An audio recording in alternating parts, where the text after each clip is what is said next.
Então, nós tínhamos parado aqui no exercício 10, que era um exercício do Enem de 2009, né?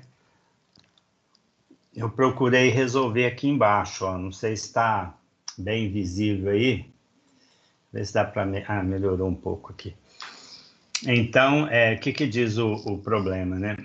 O problema diz aí, ó, em uma padaria, né, há dois tipos de forma de bolo, né? Formas 1 e 2, como mostra a figura abaixo.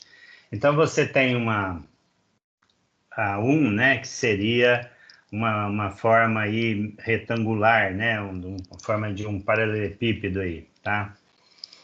E a 2 é uma forma em forma de um cilindro, né, redonda, né?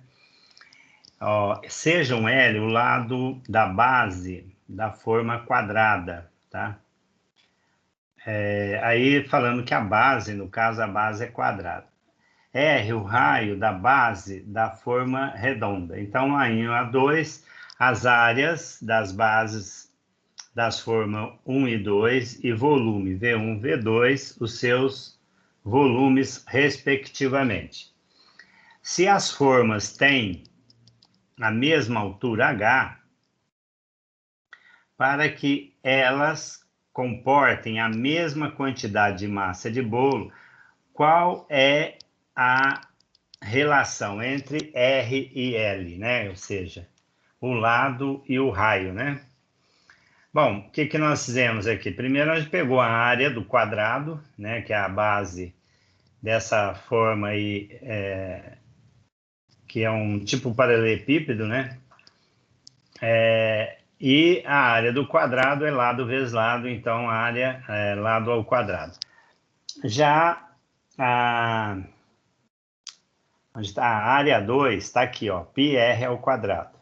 Aí ele fala, como a 1 é igual a 2, né, eu posso então igualar aqui, né, para que as áreas sejam iguais e a altura também, né, se a área é igual, a altura é igual, o volume vai ser igual, tá? Mesmo que elas tenham formatos diferentes, né? Então, se eu tenho L ao quadrado igual a πr ao quadrado, para achar o L, eu teria que extrair a raiz aqui do πr2. Como o R está ao quadrado, ele vai sair da raiz, né? Eu posso separar as raízes aí, o que está ao quadrado sai, o outro não, né? Então, vai ficar o que? R vezes raiz de π. Então, o lado vai ser R raiz de π, tá?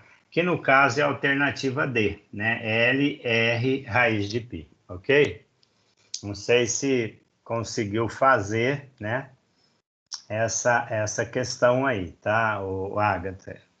Você conseguiu fazer, entendeu? Ou tem alguma dúvida aí com essa 10? Eu consegui, professor. Tá. Então, ó, vamos passar para a próxima aqui, que é o Enem de 2006, né? Ele é uma eclusa, né? Tem um esquema aí, né? Que eu acabei, que o espaço aqui era um pouco pequeno, eu pus aqui embaixo, ó. Nesse esqueminha aqui, dá para a gente perceber, né? O que acontece? Essa eclusa, ela sempre existe quando tem um desnível, né? Ou você precisa subir o navio para ele conseguir, se ele está voltando em sentido contrário, é preciso descer aqui ao nível do rio embaixo, tá? Nesse caso aqui, ó, dá para a gente ver que essa altura é de 20 metros, né? Então, a hora que ele esvazia aqui, né, para o navio descer e seguir o curso com um nível mais abaixo do rio, essa altura é de 20 metros, né? Então, na prática, eu tenho que voltar lá para cima, né?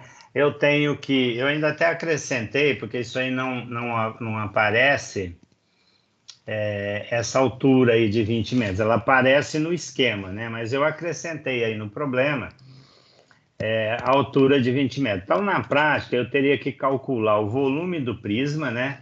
Que mede, né, 20 no caso de altura, né? Vezes 200, né, de largura e e largura 17, né? O comprimento de 200 e largura 17. Então, o volume é o produto dessas três medidas, né? 20 vezes 200 vezes 17. Esse produto dá 68 mil. Como a vazão é de 4.200 metros cúbicos, né? Que também é metro cúbico, né? Porque é volume, por minuto. Então, para eu saber assim, quanto tempo, se está para esvaziar isso, eu teria que dividir esses 68 mil por 4.200. Isso dá 16,9 e a alternativa aqui é a D, que é 16 minutos, tá? Então, como é uma forma aí, a embarcação cerca de, né? Cerca de, então eu posso desprezar a vírgula aí, até porque 16,1 aí, né? Ou 16,2 é aproximadamente 16. Então, a resposta é a resposta D, nesse caso. Alguma dúvida, Agatha, com relação a esse problema? Nenhuma. Os anteriores que a gente comentou, você teve alguma dúvida ou não? Não. Não? Bom, olha, se não sei se vai dar tempo hoje, se não der hoje, eu faço isso amanhã. Eu vou passar uma nova lista, certo? Incluindo mais alguns exercícios. Se eu localizar alguma coisa também do Enem, né? Envolvendo aí essa parte de prisma, né? Principalmente. E na sequência, alguma coisa de pirâmide, tá? Lembrando que, por exemplo, a diferença do volume, de cálculo de volume, melhor falando, né?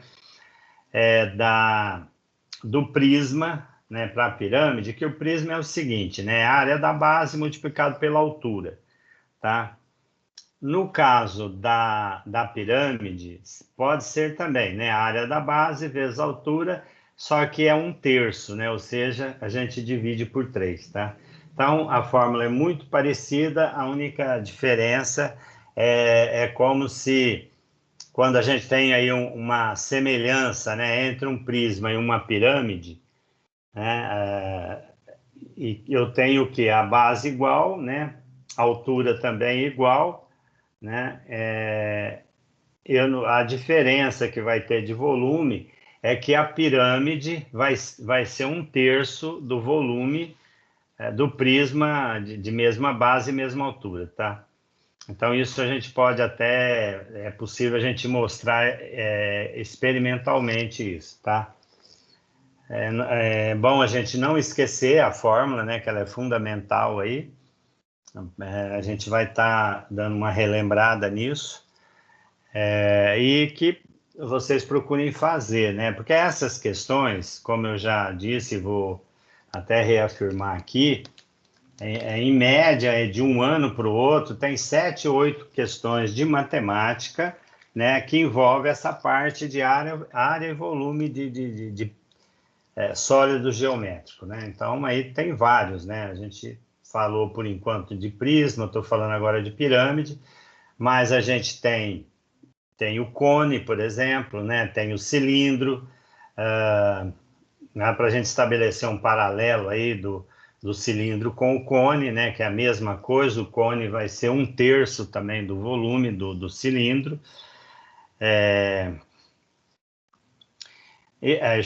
Junto com isso, né? A gente tem também o tronco, né, da pirâmide, tem o tronco do cone e tem o tronco também do cilindro, né? Existe uma fórmula até para calcular isso. Costuma sempre cair, às vezes, alguma coisa um pouco relacionado a...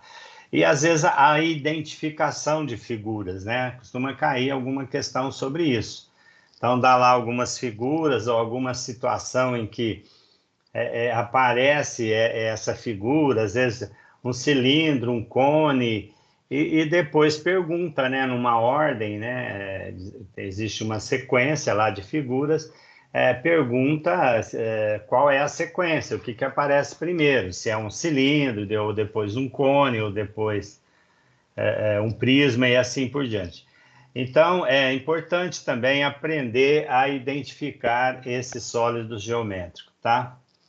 Então, é bem isso que eu gostaria de estar chamando a atenção de vocês. A Ana Carolina aí está presente, né? Bom, pessoal, era isso. Como eu disse, eu vou passar depois nova lista para vocês. Depois também eu vou estar disponibilizando aqui, eu vou, por enquanto, parar a gravação,